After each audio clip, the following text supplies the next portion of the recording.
You're welcome back. This is Newsfile, it's your most authoritative news analysis platform. And here on Newsfile, we put Ghana first. And here are some of your comments. Gary Sale says, from what I'm hearing, 10 SOEC CEOs salary can pay 1,000 teachers in Ghana. 1,000 teachers. It will pay more than that, my friend. Bansi Kadorema. Sorry if I couldn't get your name correct. It says, please, 4% and 7%. 4% and 7% is nothing. Look at where inflation has gotten to. Even the 7% CRA has not reflected. Kofi says, surprisingly, the Fair Wages and Salaries Commission workers are not on single spine. Kofi Amwa says, there are salary earners whose total is even below minimum wage. I am sure the one to enforce adherence to the minimum wage is on minimum wage. Nyavo John says, in this country, it's job for the boys as usual, fixing square pegs in round holes. Ajimandia says, not only CLOSAC, other category of workers do take this allowance. It should be abolished. Safak 34 says, if in VRA, investigative journalism and other institutions, before you accept your appointment, you know there is some level of risk in the job. Does that prevent you from taking risk allowance? And then Thunderic says, can you imagine that CLOSAC members are taking less than $265 a month? What can this salary do Ghanaians in this economic hardship? The government is dribbling us like cooked spaghetti, rolling us over. Interesting there. A couple more of your messages. This is from Yakubu Ibn Chambers, and it says, I have always maintained that there is never a public problem without a popular solution. While these solutions exist, we must look at the practicality of same in the circumstances we find our country. The issue of labor wages must be tackled head on by all and sundry, whilst duty bearers are doing everything possible to turn the tide of low wages and conditions of service. No one must sit on the fence and watch. Thanks for that. This one from Manche Bruce in Takra, they says civil servants have always been political in this country. Their political orientations have always been known. So why must we pay people an allowance only for them to pretend to be apolitical? I agree, public sector workers deserve better, but neutrality allowance will elicit more anger from other labor unions. Inconceivably annoying, he says. And I'll take the very final one. This one is, okay, I suppose I can end it here. Thank you very much. Let's go to the political projections for elections. And a couple of people have been speaking. Let's share their views with you before we go to our guest discussing this matter this morning. Evans Nemako, who is with the Elections Department of the NPP, Felix Kwachi Ofosu has also been speaking, and Kobe Mensah, as well as Yabwabeng Asamoah, have been speaking. Let's listen to them. It is essentially political risk analysis, which guides the business decisions of some investors and other businesses. So it's important to get that point. The second point is that the projection they make about the outcome of the 2024 elections is what they call a baseline forecast. So it means that there are minimum expectations that no matter what happens in 2024, the NPP will be thrown out of power. So that position does not depend on the candidates that the opposition brings. I am in the NDC, and I can assure you that all things being equal, President Mahama will be on the ballot box. But because of how abysmal the NPP has been, and the vastly superior record of the NDC, the Ghanaians are going to throw them out. There has been no dispute about the modus operandi of the Economic Intelligence Unit over the years. They have got some predictions right, they have got some wrong. But their predictions have never been based on scientific polling, like you find polling agencies doing.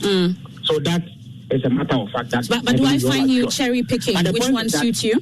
The point is that there is what you can refer to as visceral gut feeling analysis. So that analysis is spot on. It is on all fours with both scientific and non-scientific forecasts. This is a report that has come up. We take it as an advice. We take steps as a party, notwithstanding the challenges we find ourselves as a country, to do what is needful. And I'm saying that winning election is not dependent only on the report of the EIU. And I said that when we had won in 2016 and 2020, it wasn't because the EIU had produced report. Going into elections, Dr. Komensa is here. They produce reports.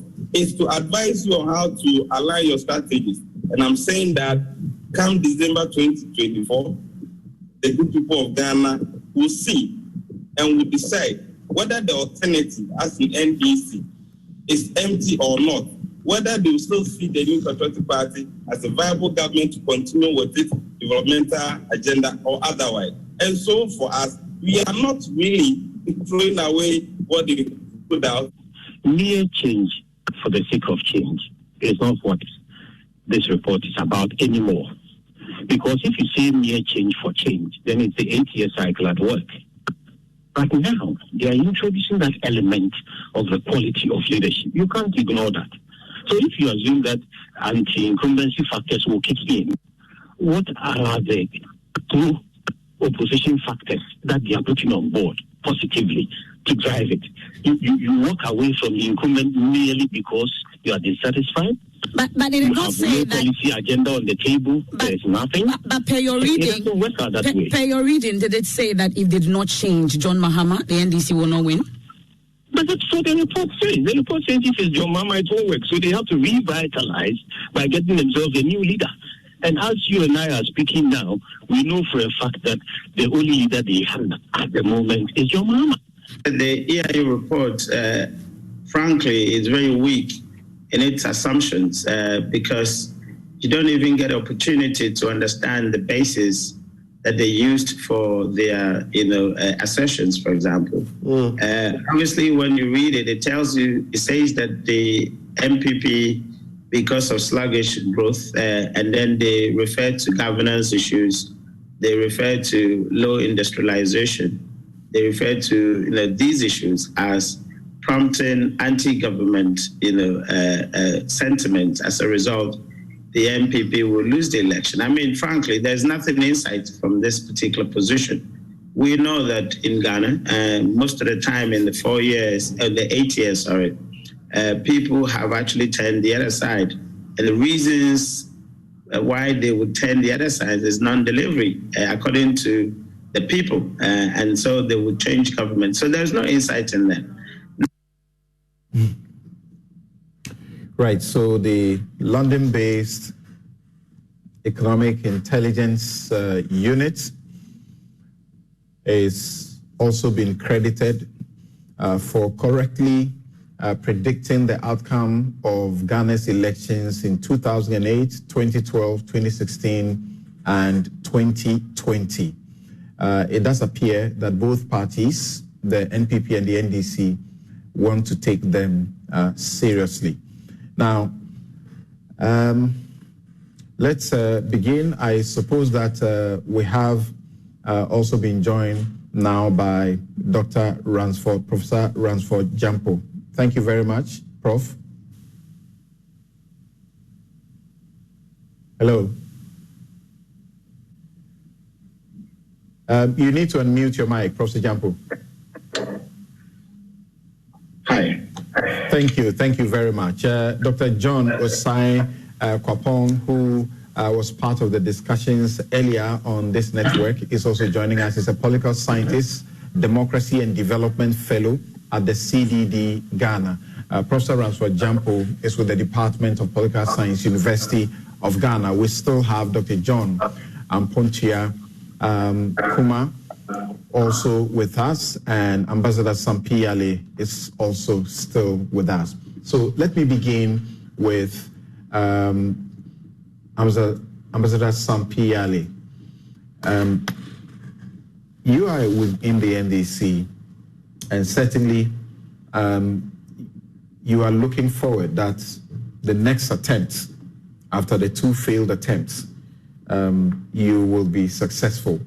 But this report suggests that if you will be successful, you need a different candidate, not John Mahama. I do not think that was what the report said. I've read the report. But Samson, honestly speaking, I do not think that the NDC, as a political party, is hinging its electoral success on such predictions at all. They may contain certain things that are palatable for the purposes of hearing them, but I know that winning elections is not just by somebody speaking to a group of people. It depends on whoever he even spoke with. But the truth of the matter is, ever since this matter came, the NPP had made capital of it. I was with one of their communicators, so after John Mahama, let him come. We know how to deal with them. And I was just saying, one, the allegations that you put on John Mahama have all been verified, and most of them have been found to be untrue. Most of them have been found to be untrue. The Jida, whatever, Sada, which they recite as it is a poem, have all been proved that they were nowhere connected with John Mahama. And then even when his attention had been drawn, he took steps to deal with the situation, including the most notorious Ford saga. You understand? I'm an ambassador. Sometimes they give me books for your country, and then I bring it to the presidency. The presidency puts it into the library. When the president is given a Ford, was the Ford given to him directly? It was given to the ambassador, who then was the brother of Dr. Bawumia. This Dr. Bawumia, his brother was the ambassador. The man said that he had done some good work with Ghana, and so he was giving this to the presidency. The car was driven straight to the presidency, and it's still being used there. We use this as corruption against Mahama. So as for us, we are not depending on these predictions. You understand what I'm saying? We are going to set the track record of Mahama's 4 years against the NPP's 4 years of physical development, tangible development, development that bridges the country to development. You are not going to depend on slogans. So, Samson, I know this company, this organization that did the predictions, is a very notable one. Very, very, very notable one. They may have gotten so many predictions right, but a prediction that I don't want to believe that they said, if you change Mahama. We will not change Mahama for anything. We will not change Mahama for anything. What they said was that they know that it's reported that President Mahama is considering running again. Yes, he would. Then they said, quote, but we expect the opposition NDC to try to revitalize its prospects with a fresh candidate. On the question of you winning, they looked at their factors and said the NDC stands a reasonable chance of winning the elections. So, Samson, there are two scenarios. As for the NDC, that's already won, according to the predictions, scenarios that you have been given. It's a reasonable chance. Reasonable chance. The second top-up is that if they change the candidate, you revitalize your prospects. It means that it can even be higher. You understand? It can even be higher. But we are saying that the people who are making these predictions, do not or have not taken account of the realities on the ground. They are holding all things being equal. They are saying all things being equal. What would change this election is the conduct of the Electoral Commission to conduct free, fair, and transparent elections. That is a critical part. What would change electoral fortunes in this country is the use of military to attack voters. What will change elections in this country is when laws are made for the elections and all of a sudden they truncate it and bring new laws, like what happened in the South, Santofi, Akwafulolobi. These are the things we should look at. But I'm not sure that they did any research in these fields I'm talking about.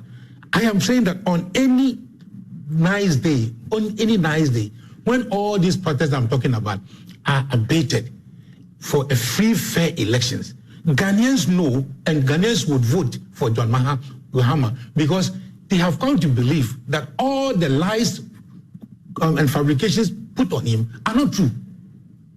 They talk about Black Stars going to World Cup and you carried money. We did the same in Rwanda, you remember? We did the same in Rwanda. Bus branding, that's what Mahama was said to be corrupt. The bus branding, Mahama, the minister that did it, he herself resigned. Juxtapose that to the numerous corruption cases that we have been dealing with. So I am not sure, Samson, that the NDC will plan based on this recommendations. No, we will plan one by what we do at our branches. We will plan with what we train our polling agents to take note. We will plan how to monitor our own elections and even our own staff who are conducting the elections. So I don't have the energy to think about somebody's predictions or not. My energy as an NDC person is to make sure that the Election Commission does the right thing.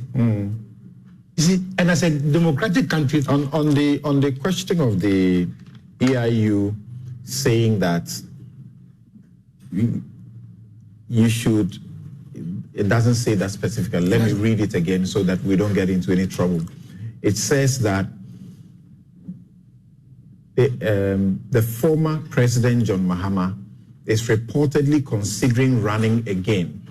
But we expect the opposition NDC to try to revitalize its prospects with a fresh candidate. Why? Why are they saying that? Now, in this same week, we have known through the Global Info Analytics, poll that suggests that within the NDC, the choicest candidate for the elections is John Mahama, who beats his opponents by 57%.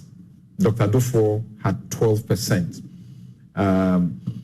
In contrast with the NPP, where the Alan Chamanting led the Vice President, Dr. Baumia, by 36% to 33%. An earlier poll they did had the Vice President getting 40% as against 28% by Alan Chamanting. So it does appear that there's no question that you will go with John Mahama. Samson, I'm a very senior member of the party. And I can tell you, sitting here, that John Mahama will be our candidate. No two ways about it. Not that I'm disparaging others, but if you are a realist, you know what is on the ground. He's the one we have marketed. Some people are saying that we have done twice and lost. But Nana Akufo-Addo did more than how many times before he became the president? He is the one on whose projects, achievements, we are going to contest.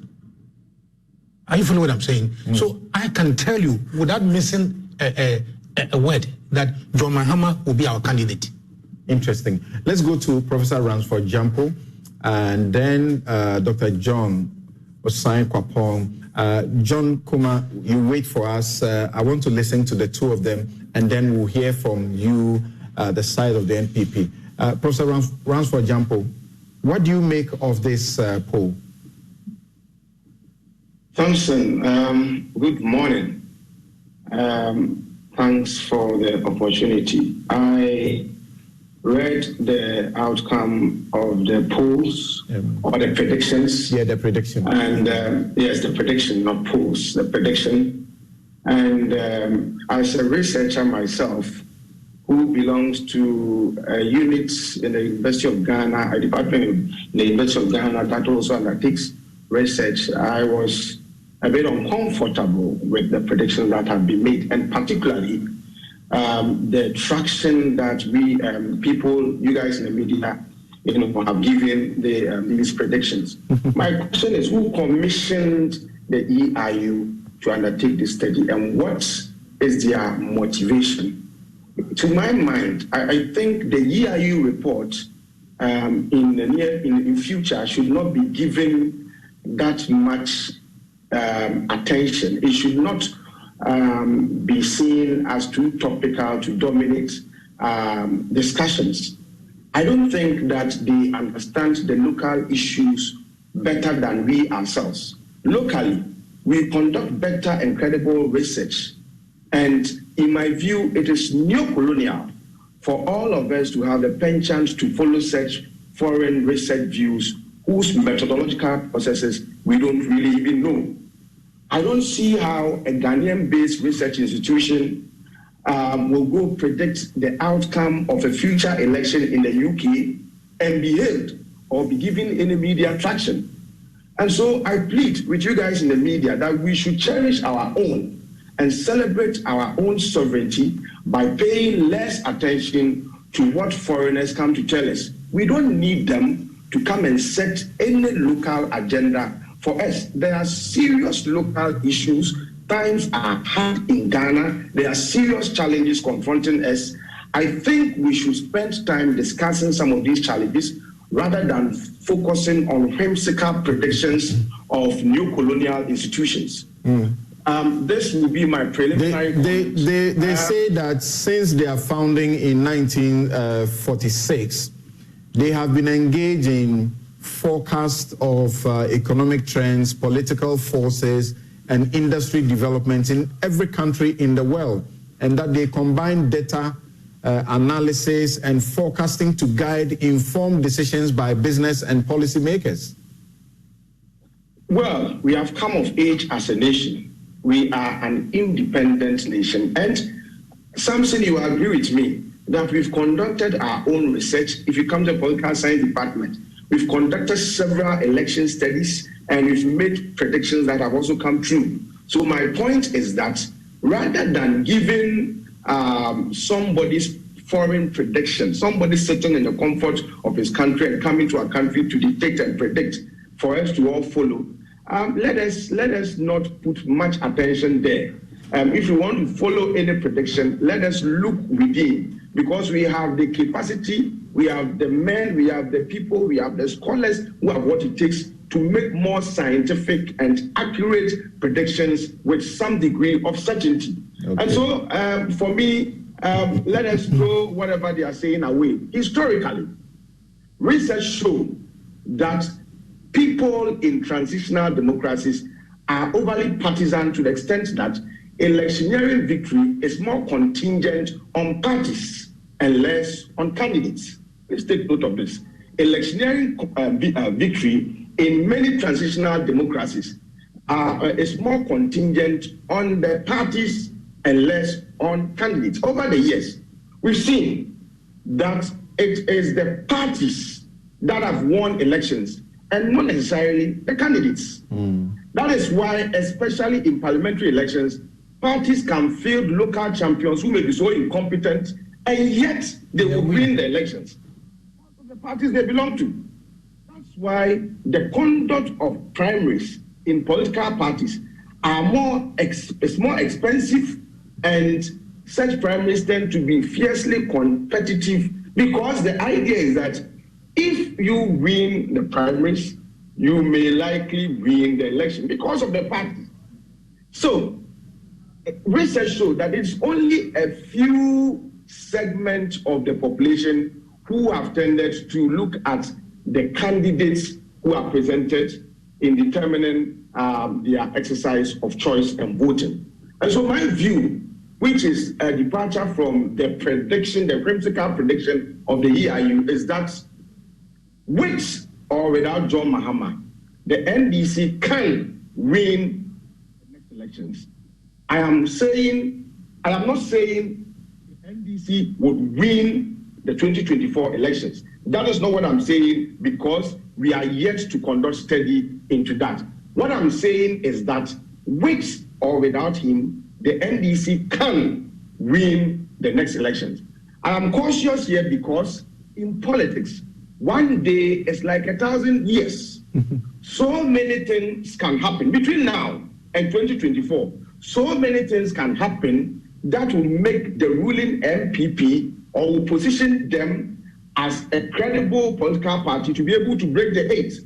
So many things can at the same time happen that would sort of make them less credible and warrant their being asked. Within the NDC itself, so many things can happen that would present them or make them be seen by Ghanaians as a credible and more fortified political party that can win or that will win the next election. Or so many things can happen that can even force them to disintegrate, given the likely competition that is expected to ensue, internally. But as a political watcher, a political scientist, will you say that at this moment the NDC stands a better chance? Well, the point is that if you predict now, you see, the predictions must be something that we can go home with. It should be something that we should all. I mean, if you are making predictions today and you are not sure that it's going to come to pass, then what is the value of it? So my point is, rather than tickling ourselves and laughing that at this particular point in time, a political party is likely to win or a political party is likely to lose, and knowing very well that your predictions, you cannot hold on so seriously to your predictions, given the possibility of things changing. I mean, I would believe that we shouldn't go that route. I would believe that we should appreciate the fact that from now up to 2024, so many things are likely to happen. And so if you tell me that the NDC can win or is likely to win, and then at the end of the day, it doesn't win, what would you have done to yourself? So why don't we wait and conduct more scientific evidence-based research, in the lead up to the processes of the election, so we can make predictions with a degree of certainty, rather than just basing our discussions and pondering all of us in somebody's whimsical predictions that take our minds away from what we are supposed to be discussing. Okay, now let's hear Dr. Osei Kwapo's view on this prediction. And certainly before that, Professor Jampo, the information about the poll that also says that John Mahama stands tall in the NDC, they should take that seriously, shouldn't they? Or you think they should be thinking about a different candidate? Well, take note of this, that the NDC is yet to elect its flag bearer. Let's take note of that. And over the years, if you look at the competition between Atta Mills and his closest contender, if you look at the competition between Mahama and those who contested him, you will see that Mills, Mahama have always given or gained resounding victory over their contenders. But we are going into a different competition or another competition. They will be going into another competition aimed at selecting whoever would be their flag bearer. Yes, it is true that he's a tall or he's a great contender. He's very popular. But the point is that other people are also springing up within the political party who have also shown interest in contesting him. So what they do now and the time that their own primaries are held is going to be determined. It is going to determine who will likely lead the party. Because take note that some of the contenders have started working. Even though they are yet to declare their intentions, they've started working very well. And so you'll be living in a fool's paradise to let one of the contenders think that, well, you are in a comfortable lead, and then you may not be doing much, and then others may also be working very hard. Former finance minister Dr. Kwabena Dufo and Mayor of Kumasi Kojo Bonsu are the only ones we know so far. Do you think they stand any chance if John Mahama is in there? They started working. I'm saying that at the end of the day, it's going to be dependent on what the delegates want. So he who is able to bet delegates is the one who is likely to carry the day. He who is able to better convince the delegates is the one who is likely to carry the day. Okay. It doesn't matter who has taken the lead. It is he who is likely to convince the delegates. And so the point is that nobody should be complacent in this race, thinking that, well, somebody is a tall candidate and somebody is an underdog. I know the candidates have started working on the delegates. And if at the end of the day, it is the delegates who are going to deciding who must lead the party, then nobody can afford to be complacent. In a minute, what will you say about the projection for Alan against Dr. Bawumia? Is that the EIU projection? No, the Global Info Analytics. Well, I've not read what you've said, and so once I've not read again into detail, I'm not able to comment on it. But they did a poll in the 16 regions. They had done one some time back, and that one revealed that through that one, Dr. Bawumia had 40%. As against Alan Shermantin's a paltry 20, I'll look for the figure again, just I think 27% or so. They have done this again, and from what they have done, Alan had done 28 then, Dr. Bawumia did 40% then. Now, what they have done, they say that Alan has 36% as against 33 for Dr. Bawumia. Alan Shermantin won all the regions except the northern, northeast, upper west, and upper east regions. Well, the question is, who did they poll? Who did they sample? The key people to talk to in deciding who must lead the ruling MPP in the next election are the delegates. You don't have the full complement of the delegates, and so you cannot just go and be talking to the air. You cannot just go and be talking to people who do not matter in deciding who must lead the MPP and then make any prediction. And so the point is that nobody should be swollen-headed. Nobody should take some of these predictions so seriously. What you have to do is to work on what matters most. Work on your delegates who would decide who must lead the party. And so I treat also the polls coming from this so-called info analytics with a pinch of salt, because I don't think that they polled the true people who are going to be deciding who must lead the party. Okay, thank you. Dr. Osai Kwapong, what's your view of the prediction by the EIU and the local dynamics that we bring to the discussion from the poll that was done by the Global Info Analytics? Thank you, Samson. Good morning. Good morning, Professor Jampo. So on the EIU report, I follow the work of EIU particularly because I'm very interested in their democracy index. So that's my familiarity with them. If you follow how our elections have played out in the Fourth Republic, right, we've seemed to have been on this eight-year cycle. They make that baseline prediction on the back of the fact that there are certain things that make the incumbent unpopular, there are certain governance challenges, and therefore it is their reading that based on that, the NDC stands a very good chance of winning the 2024 election. I think if we put it within the context of some of the conversations we've had here and some of the ongoing political conversations in public spaces and the policy challenges, some of the issues belaboring this government, and again, within the context of the 8-year cycle, I think most people would be more inclined to say, we are going to go back to this 8-year rotation again, and the NDC stands a chance of winning 2024.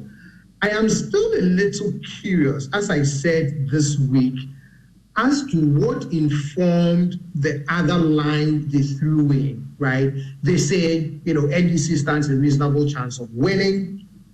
But I'm just curious as to the basis for that extra sentence they threw in there, which was, we expect them to revitalize their chances with a fresh candidate. I don't know what is informing that. Now, on the back of the 2016 election, I had a number of private conversations with friends and colleagues in which I said, if you look at the election results from 2016, both presidential and parliamentary, then for a party like NDC, I was saying to myself, well, maybe come 2020, they may want new national party executives and then a new candidate, give it a fresh look as they go into 2020.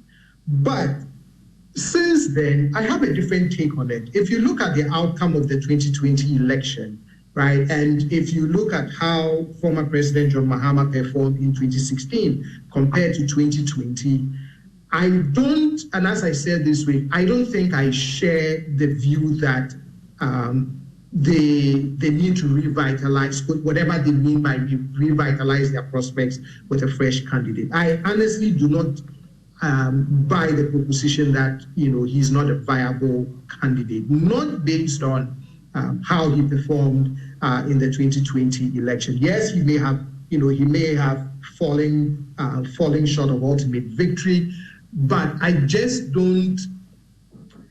I wish I knew the assumptions that went into why the EIU threw in that sentence. But that, for me, is still my initial reaction to the report.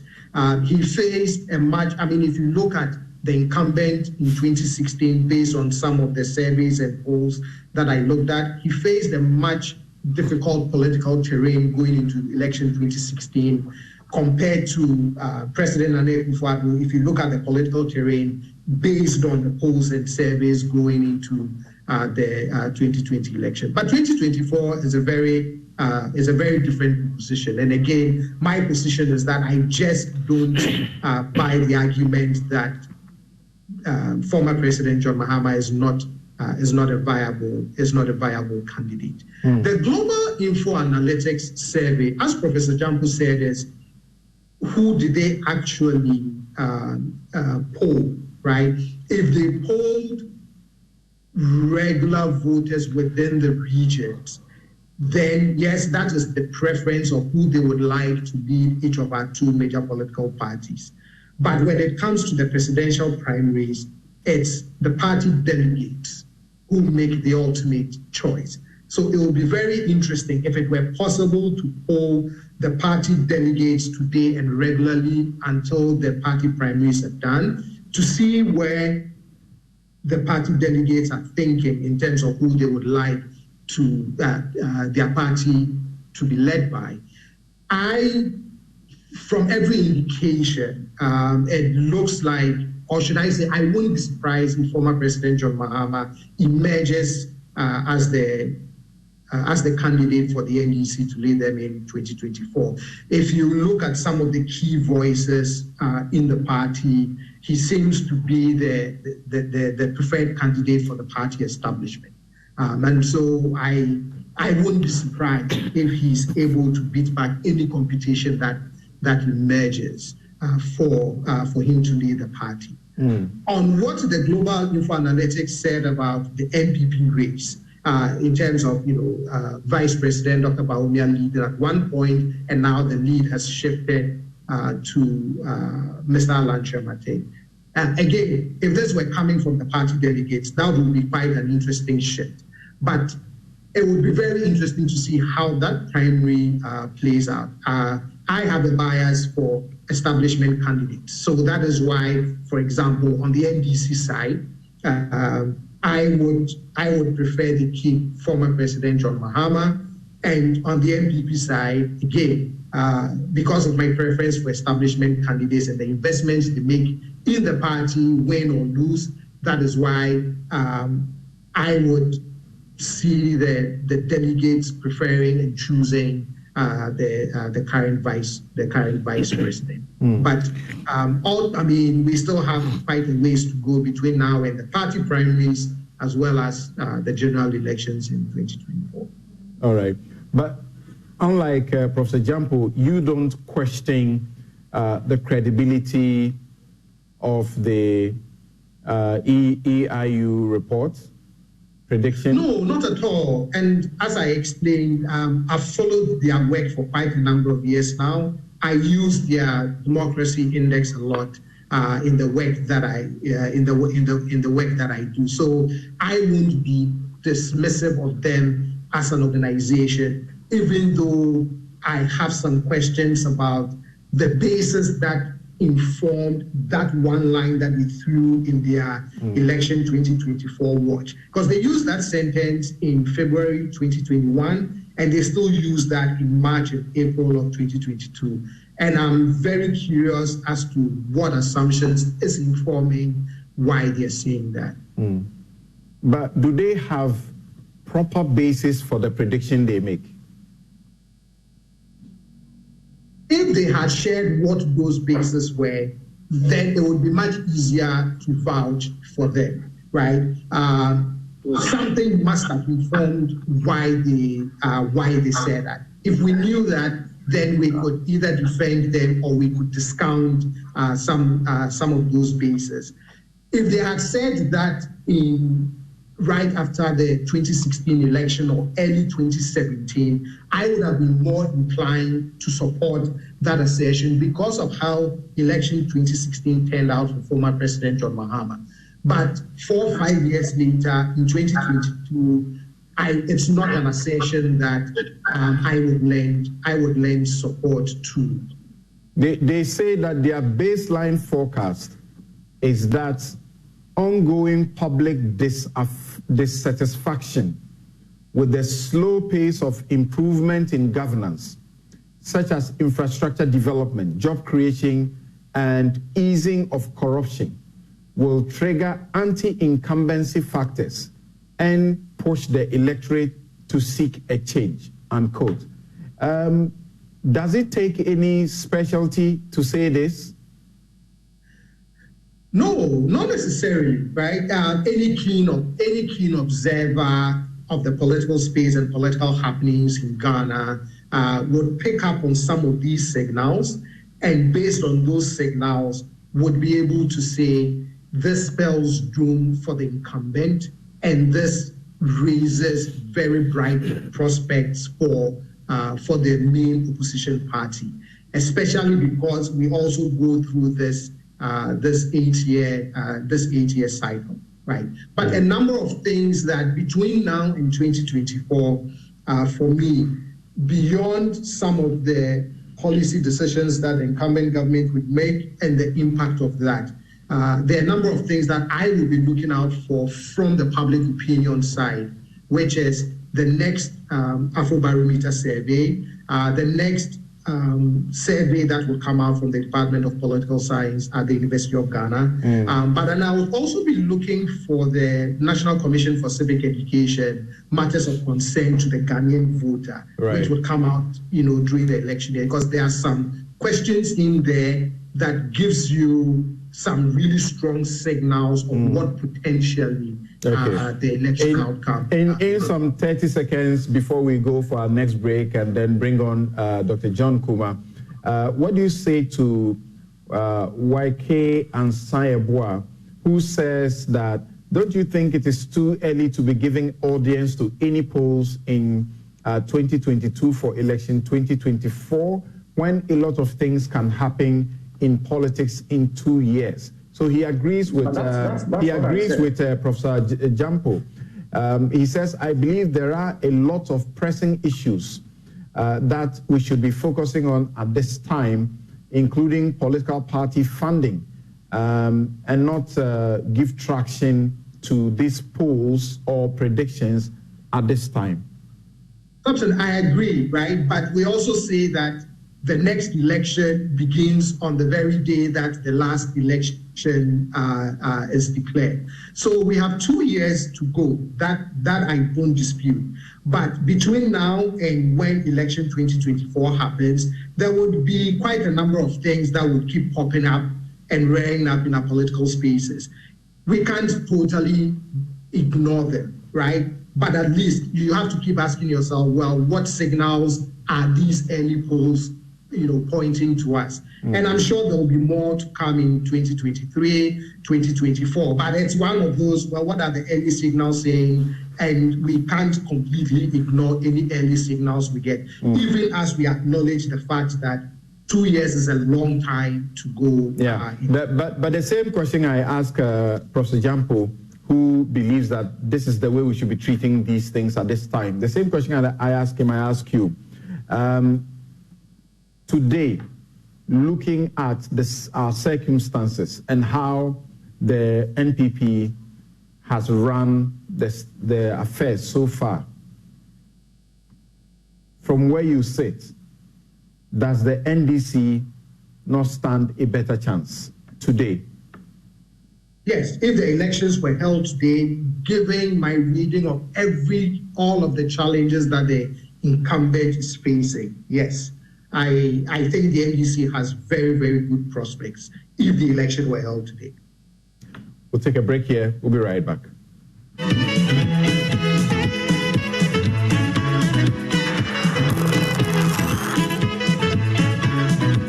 Have you thought of where to get your dream home? Waylead is offering you a better option.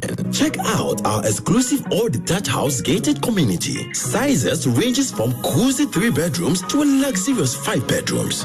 We at Waylead are committed to providing you with the best building quality and value for money. In fact, we are the proud recipient of 2019's Quality Property Firm Award. Just like our homes, our payment terms focus on your need. Choose from installment up to 24 months without interest, or take advantage of mortgage up to 20 years. At Waylead, we build homes for you. Call us now on 024-011-1119 or 050-4499-999 to secure your dream home now. Waylead. Greetings from Our Lady of Grace Senior High School, a Catholic private senior high school located at Mampontein in the Ashanti region of Ghana, just 15 kilometers from the center of Kumasi. OLAG is a citadel of excellence because we have qualified and experienced staff, ultra-modern academic, domestic, recreational, and healthcare facilities, coupled with scholarship opportunities for brilliant but needy students. With our small class sizes and individualized education policy, we are able to help our students to become the best version of themselves. By the start of WASI exams, almost everything in the syllabus from Form 1 to Form 3 was covered. I'm proud to be associated with the school. I think it's the most beautiful school in Ghana. Bring your child to OLAG and you will never regret you did. We urge parents to bring your awards to us and we'll give them the best. Thank you. Good business means seeing the possibilities and maximizing opportunities. Making sure you have a responsive support system. Backs your business goals. A partner that gives you a stable platform with reliable connectivity and seamless solutions, and better understands the tools required to take you to the next level. With so many moving parts in running a business, we do our best to provide you with some stability. The only kind of stability you can find with MTN Business Broadband, the fastest and most reliable internet provider in Ghana, making sure you stay ahead and stay connected, because we understand what makes your business tick. Sign up today on broadband.mtn.com.gh or call or WhatsApp 0244 308 111. MTN. Hello, information. Madam. Me, I have still not got the money for that list of expensive building materials you sent to me. Madam, relax. I just visited IPCP, where the engineers told me everything about Trasacco Fast Floor. Chawanko, please, those people are expensive. Are they not the people building those big houses in town? I bet going to In fact, I used to think the same until I visited their office today, and they gave me an estimate of how much it will cost. No more, the estimate is real. Wow. Visit IPCP, the Trasacco Fast Floor. Engineers will assist you build an affordable, faster and stronger building. Oh, madam, it is done.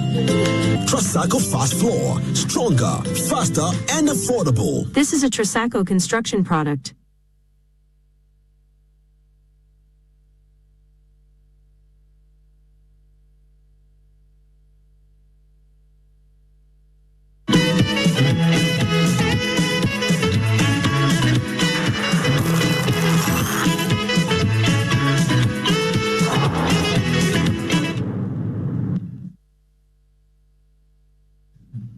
Welcome back. This is Newsfile. It's your most authoritative news analysis platform. And here on Newsfile, we put Ghana first. It's brought to you by Bank of Africa, as strong as a group and close as a partner. MTN everywhere you go. Ashesi University, educating ethical and entrepreneurial leaders for Africa.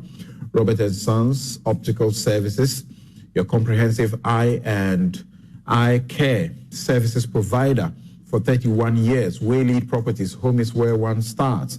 Duraplast, where Duraplast goes, water flows. Trasacco Fast Floor, stronger, faster, and affordable. And my guests on the second segment of this discussion have been Professor Ransford Jampo, Department of Political Science, University of Ghana, Dr. John Osai Kwapong, Political Science Scientist, Democracy and Development Fellow of the CDD Ghana, Dr. John Kuma is MP, Ejuso, and Deputy Finance Minister. Ambassador Sampi Yali is National President, NDC Professionals Forum, and former Ambassador to India, Sri Lanka, and others. Let's get to Dr. John Kuma. John, what do you say? What's the reading of the NPP about these predictions and the polls that touch on your internal arrangements? There's been such a huge number of the MPPs, including leaders, also giving a certain impression that it has to be Dr. Bawumia, just like we see happening in the NDC. Yes, thank you, Samson. And let me say special welcome to Prof. I think he just joined us, Professor Jampo. Right. And Prof. Dr. You don't look for human being. You don't Prof, I will. And Ambassador Sampiale for the earlier contributions.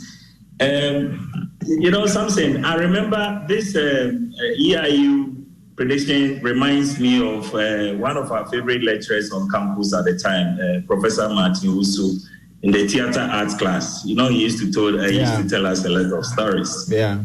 And one of the stories he told us was about the Gauls, the famous war between the Greeks and the Romans. And they consulted the oracle. Then this was the prediction of the oracles. The Greeks, the Romans will conquer.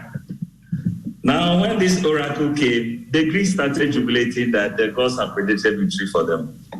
The Romans also started jubilating that this oracle said that they are going for victory.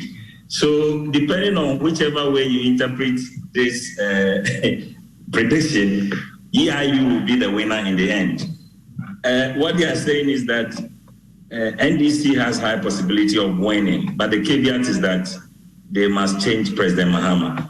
That is like telling the camel to enter into the eyes of a needle. And so clearly, the NDC is going to lose the elections per this arrangement. And in the end, EIU prediction came through. Assuming they win, which is what Ambassador Sampiale is interpreting, that revitalization means if they go with him, they will win less instead of winning more. So either way, they see a win. Assuming that happens, it's also EIU, which is also winning in this interpretation. What I can confidently tell you is that looking at the standards that they refer to, the economy, corruption, slow governance, job creation, for me, these are very key elements that they touched on, that I think the Ghanaian voter will be in a better position to compare these variables and see which of these two governments in their 8 years have done better. And I mean, I don't have any doubt in my mind that if Ghanaians, after 8 years of the NPP government, wants to compare both performance on the economy, in spite of the COVID that we have suffered, a government that grew the economy consistently over 7%. In fact, even last year when we are rebounding from COVID, we have done 5.4%. And this year we are going to, we may even do better. So if you compare our track record on the economy, I don't have any doubt that Ghanaians will definitely give another term to the NPP government. On corruption, Ambassador Piale referred to several incidents of perceived corruption with President Mahama and the NDC government at the time, from Woyome to Waterville scandal to Asofotun, Jida, and the famous Ford bribe scandal, which he referred to. I mean, if you give a Ford gift and then the giver ends up getting a 30 million euro contract, which you go and commission and praise when they started developing potholes in the same year. So all kinds of issues on corruption on the NDC as far as President Mahama is concerned. And the issue of job creation, that is very key. And going forward, I believe that government's innovative response, which we have announced in the 2022 budget about the U-Start, going to be one of the biggest interventions of any government since independence, on allocating about 10 billion cedis in the next 3 years to address youth unemployment and job creation in the private sector through the banks, through NEIP, and through GE, so that we are able to reach out to many young people, support them to create their own jobs and expand the economy. I believe these are things that Ghanaians are going to see a lot of improvement and change.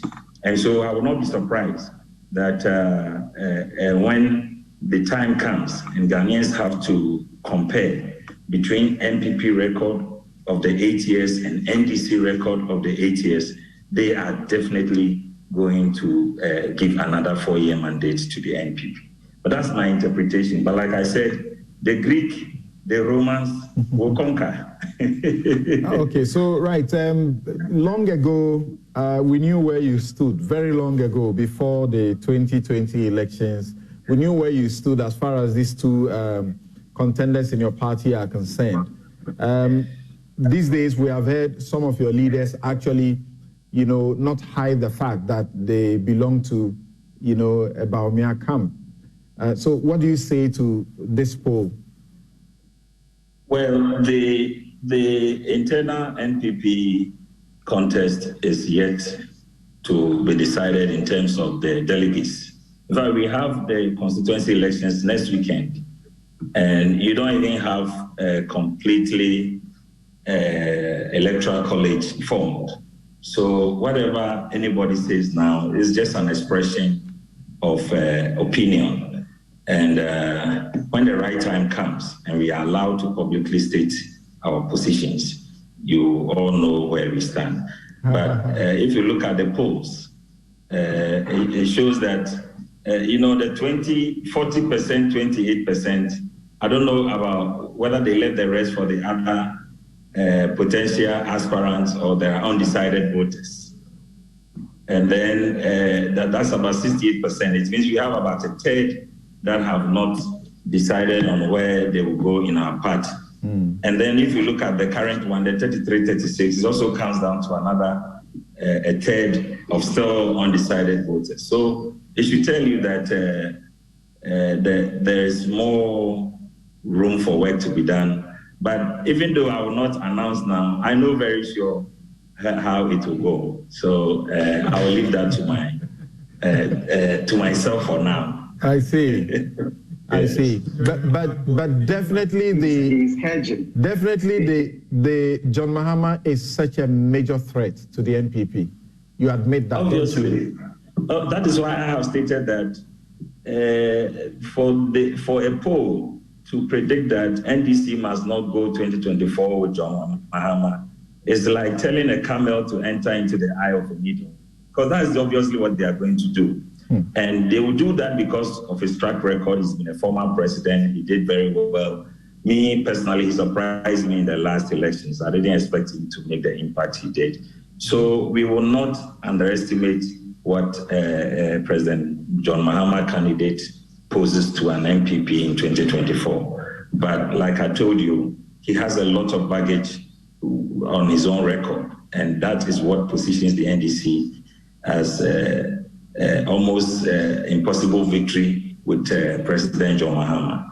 And once we are done with our internal elections, we will let Ghanaians see the differences in governance, in record, in economic, and every level, and why an NPP government should be given a further term to continue. Okay. And regarding what you were asking about what they had done with the other potential voters or views, you have Dr. Efri Akoto in there, you have Boache Jako in there, you have Dr. Konedo Apreko in there, you have Kennedy Japong, you have Joe Gate, Francis Adai, Nimo, Kwabene J. Japong, and yes, so they took care of those ones too. So some of the views would have gone either in favor of these other persons, or some people also said that they would vote for someone else. Right. So having listened particularly to Professor Jampo and Professor Osai Kwapong, what do you say about the position of the NDC as far as this prediction and the polls are concerned? Well, I think that I want to state that as for research, it doesn't matter where it was done or who is conducting it. But the most important thing is whether the people they interviewed are relevant. Like Dr. Kwapong was saying, if they had interviewed delegates, then the chances of their prediction being over average is okay. So Kwapong and also Ransford Jampo agree on that issue? Yes. So, like I'm saying, I don't downgrade that research at all. My nephew, John, Google now about corruption. You will find 12 unrelated corruption allegations against John Mahama.